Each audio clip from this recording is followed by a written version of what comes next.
Following the senseless killings and other crimes committed by habitual offenders, we spoke to the Commissioner General of His Majesty's Correctional Services, Isaiah Mzutini Njangase, on the programs that they have as a department to help rehabilitating offenders.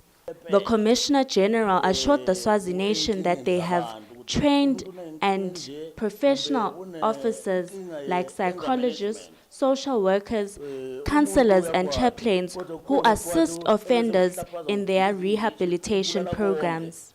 So lo muntu ufuna bese uhlala naphansi ukuthi angayimanage njani le anger yakhe na. Ngamanye amazwi kube ne counseling ezokwenziwa kulo muntu. Sinaboka abantu abalapha ngaphakathi ababafundisayo lokho. Omunye kwesikhathi uthola ukuthi uyayibona intombi nansi phambi kwakhe. Uyayithanda le ntombi mana akakwazi ukukhuluma emlonyeni. Ufuna ukwenza njani? Ufuna ukubamba ngenkani.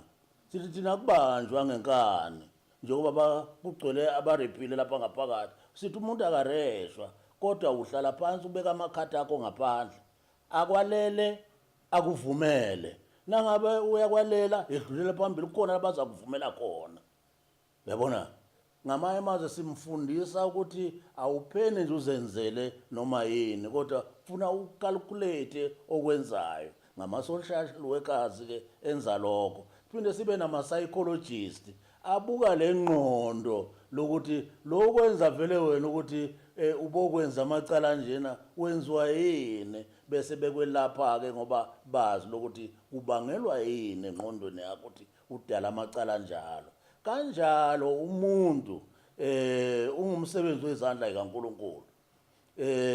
Umuntu nemoto nje nawuyithengile iMercedes Benz ngeke uyimise kumbe engxenye. Funa uyimise kaMercedes, iToyota umise kaToyota, njalo nayo iSuzu. Nomuntu ke uyisidalwa sikaNkulunkulu wakho uNkulunkulu. Kungakho la ngaphakathi sinabo chaplain abafundisi engibona lo muntu abambuyisela esimene sikaNkulunkulu kuvuka unembeza ngaphakathi ngoba abanye babona ubagilizika ezinjena nje unembeza kasekho wenza nje icala esinome kanjani.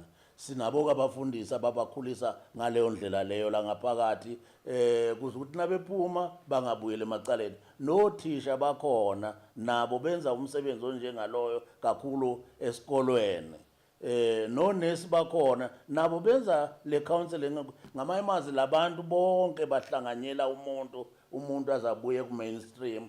The Commissioner General said they arm offenders with skills that will help improve their livelihoods.